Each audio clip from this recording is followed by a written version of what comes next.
Lee-kyung wrinkles his collar as he faces Ju-bin. A pencil stroke brought it to life, but that same pencil stroke exposes his harassment.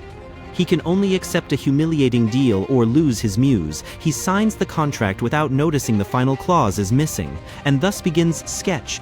The protagonist signed a contract without reading the fine print. But here, the only mandatory clause is that you send a good stroke to the like button, subscribe, and comment if you'd also fall into that trap. Let's go! This campus event is pure cringe, noise, empty chatter, and him, like an extra in his own life, feeling more out of place than a meme at an academic conference. He only came for a friend, but now he's wondering if karma will repay the favor by sending him a rescue. He can't take it anymore. This atmosphere is draining his energy like a digital virus. He just wants to leave fast. Just as dizziness starts to make its presence known, his phone rings. Gloria! He bolts like a secret mission escape. I'm fine. I'm going to get some fresh air. And there it is. Perfect excuse to leave. Just as he steps outside to get some air, collides head-on with a guy who looks like a rendering glitch, leaving him completely out of place. A glance, a quick apology. But in that second, everything freezes, as if the universe reconfigured itself. Just a glance and a sorry, but it's already happened. The hero has arrived, and not by accident. For him, the guy finally arrived, the one who breaks the monotony like a glitch in reality. And damn it, he did. Outside, his friend calls him, asking for love advice, as if it were a mandatory ritual. Kiss or walk away? He asks, with that telenovela-level drama vibe we all know, cringe, but irresistibly so. And when he realizes the guy is staring at him while smoking, he blurts out, without thinking, that he'd kiss him right there if he had the chance. As fast as the phone cuts out, he freezes, staring at the guy with such intensity that he feels an urgent need to draw him. Now, the guy grabs his attention, suddenly facing him as if he'd caught him doing something strange, but the protagonist gets so nervous he lies so badly that the tension becomes pure cringe. To break the ice, the blonde gives him a smile that leaves him speechless, and that's when he realizes they're from the same university. They start gossiping about Hueyong, and the guy clutches his mouth to keep from laughing, because damn, she's a total mystery with her boyfriends. And just like that, all the earlier tension vanishes as if it never existed. Curious as a cat, the guy glances at the other person's phone, and his mouth drops open when he discovers the guy is reading Webtoons. Caught red-handed, he wants to die of embarrassment, thinking, seriously, did I just get into this? But the atmosphere suddenly turns heavy when the stranger asks what the call was about, and there the boy goes blank, because he knows he was the only topic of conversation. Lee-kyung denies having a girlfriend and sounds so direct that even the air freezes. Then he drops that he comes from an art school. The blonde stares with a "what just happened" expression. The atmosphere shifts again. The stranger now stares at him with a strange fixation, like this person has obsessed me. The boy nearly dies from tension. His heart races so hard it feels like it's about to explode. He spent the entire winter and straight into the jump. Lee-kyung drawing calmly in the park, as if the entire world were his sketchbook. Then he feels like it. Nah, better change spots. But peace doesn't last 2 seconds. Suddenly, 2 students with the look of people about to sell him a planet appear with a suspicious survey. Would you like to be part of something big? And that's when the compliments start pouring in like a shampoo commercial. You're unique. You've got potential. The future is waiting for you, all just to get his number. Lee-kyung catches on instantly. Darn, this is a scam. Panic sets in because he has no idea how to get out without seeming like a grumpy jerk. Just when he doesn't know where to hide, the blonde from the bar suddenly appears out of nowhere and hugs him from behind, like a movie hero saving the day. He got him out of the situation with such perfect timing that even the TikTok god was left speechless. The blonde improvises a hair salon name like Lee Ju-bin to confuse the scammers and escape the mess in a flash. The guys didn't understand a thing and ran off like they'd been shot because the kid had that vibe of, I know exactly what I'm doing, safe now. Lee-kyung walks like he's seen a ghost. Not from fear, but from the physical contact, completely flustered. He was rescued again, but now he's tormented by a burning question. Who the hell is this Jubin the guy mentioned like he was his best friend? That night, the kid gets stuck in a mental loop of what happened, who is he, why did he save me, non-stop. Comparing the chill of that March type with this epic radiant version of July days pass, but he remains glued to his thoughts, with a vibe that never gives even a single moment of peace. It's no longer just curiosity, it's pure obsession. Every gesture, every word leaves him on edge. He sees him again, the blonde smiling and saying that strange name, and wonders, X? Lost love? Or something far beyond the ordinary? Between memories and talks with Hueyong, he realizes he has no clue who this him even is. And now it's no longer curiosity, it's an obsession that won't let him breathe. But pay attention, the vibe shatters abruptly with a dark metaphor, throwing a glass onto the floor knowing it will shatter into pieces. It seems a strong turn is coming, because when you deliberately break things, the damage is no longer accidental. Regret hurts more than a glass cut. Lee-kyung lies alone in his bed, his mind blank as if the world had gone silent. He keeps thinking the blonde left without saying anything, even a simple "see you later," pure cringe. He feels so empty he doesn't even deserve the tiniest goodbye, as if he's worth nothing. But just when everything becomes unbearable, the blonde stumbles upon a memory that pulls him out of the hole, and suddenly, bingo, the missing piece fits. He remembers they'd crossed paths outside a restaurant last year, but Lee-kyung had been half disheveled, and to him had a vibe of total idiot. Seeing him from afar enduring another round of heavy-handed promoters, he gets angry because Lee-kyung doesn't even know how to defend himself, let alone react. He can't take it anymore, stands there still, listening to anyone like a broken record instead of ignoring them and walking away.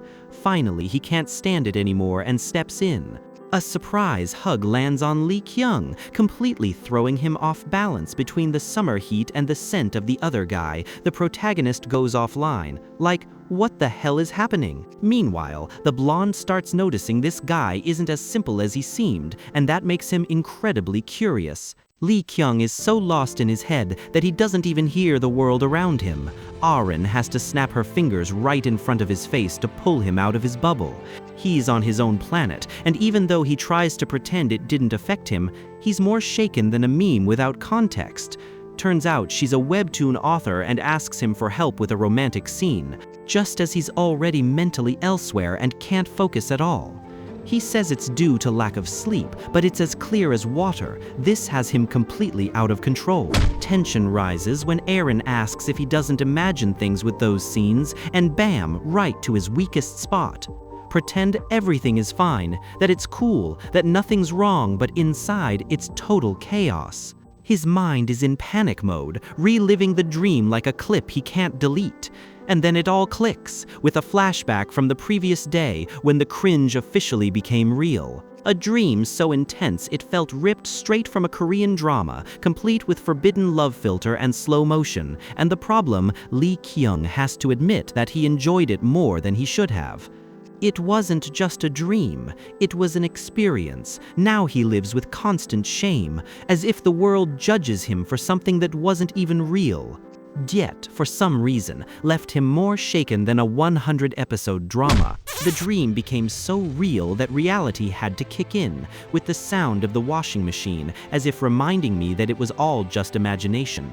But for a second, I forgot it wasn't real.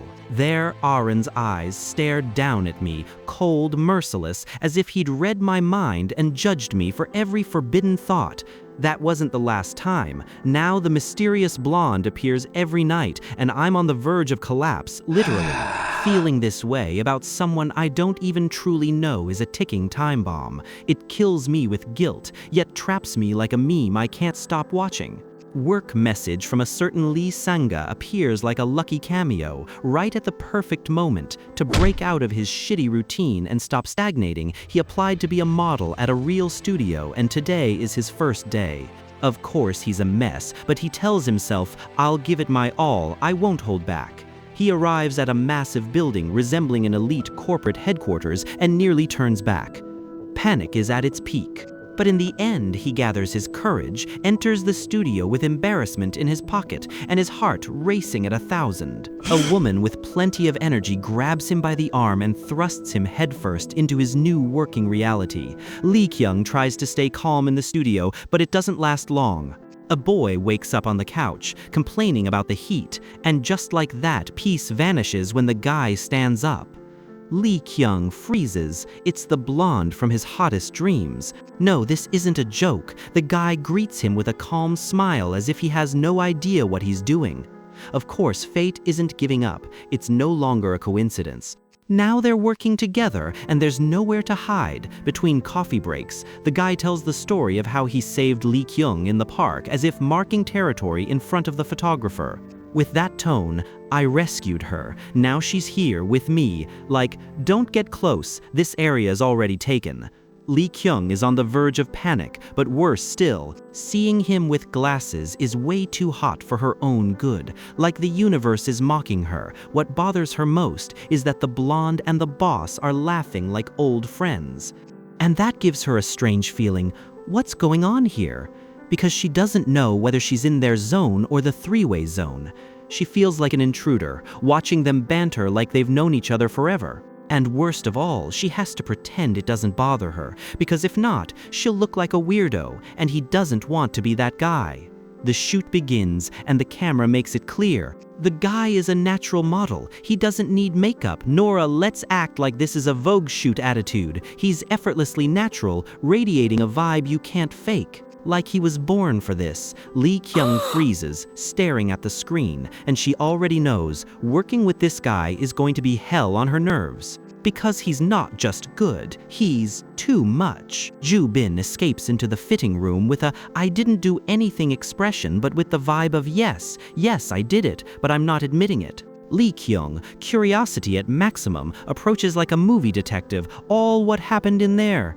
The kid can't believe how good he looks in the photos, and has to admit Sangha has hawk-like eyes behind the camera. Meanwhile, Ju-bin is locked in, sweating like he's in a survival reality show, guilt growing inside him like a virus. Sangha doesn't waste time with drama, congratulates the rookie on his debut, which was literally flawless. I promised him that if he did what I told him, he'd go far. And he said it, and he did. The calm shatters when Ju-bin returns with reference magazines as if he were an MVP on a secret mission, and drops a proposal that freezes the atmosphere completely, like what just happened. Without further delay, he asks Sangha to switch the models and hand Lee-kyung over. And boom, the boss explodes like someone set fire to her coffee. Literally, Ju-bin's face as he sees the madness approaching is pure tragedy. Like I no longer exist. Ju-bin confesses he received a scolding so intense it's etched into memory like a viral meme. But he tells the rookie that the boss only gets this intense when it's about him, like he's her personal worst nightmare. Lee-kyung doesn't flinch, not even a muscle, as if the entire world exploded and she's just waiting for Wi-Fi. And that leaves him more confused than a meme with no context, like what happened in the middle of a conversation. Now he warns him that if he accepts, his life will be so packed it won't even have time to breathe, like a meme saying, "Don't touch my phone." A flashback reveals the photographer nearly killed him for trying to steal it, literally, even though in the end they ended up with a weird agreement. Like, who gets to take him? They split the boy's time like he was just another object, like a trophy from a competition. Total cringe. Total cringe. Back to the present, Lee-kyung takes a risk and clearly tells him she wants to work with him, each word sounding more like a confession than a job offer. No wonder, because what comes out of his mouth sounds straight from "I love you." Lee-kyung asks to see Ju-bin's work, and the air grows heavy. Like, is this real or am I dreaming? Ju-bin doesn't play hard to get. He hands over his phone without a password, and that's it. Number exchange. For Lee-kyung, it's like the universe saying, "Welcome to the group," alone in his room. He bursts with excitement, thinking he now has direct access to him, like destiny handed him a VIP pass. He flops onto the bed like a fanboy who just got a meet and greet because he can't believe he went from hello to we're chatting in under a minute. Suddenly he realizes Jubin used his real name ever since he saved him in the park. That gesture of honesty was the climax. His heart is racing, and he can no longer pretend anymore. Lee-kyung realizes this is no longer just work. He's damn in love. Whew, what an intense ending. If the model gave you his phone without a password so you could pass him your number, then don't put a password on that like button. Hit it without fear. Subscribe so you don't miss any new releases, and comment which manhwa you want me to narrate next. See you. Phew, what a finale. Romance is officially confirmed. If the rookie was handed out like a competition trophy, prove you're the real MVP by smashing that like button. Subscribe so you don't miss any premiere, and comment which manhwa you want me to narrate next. See you.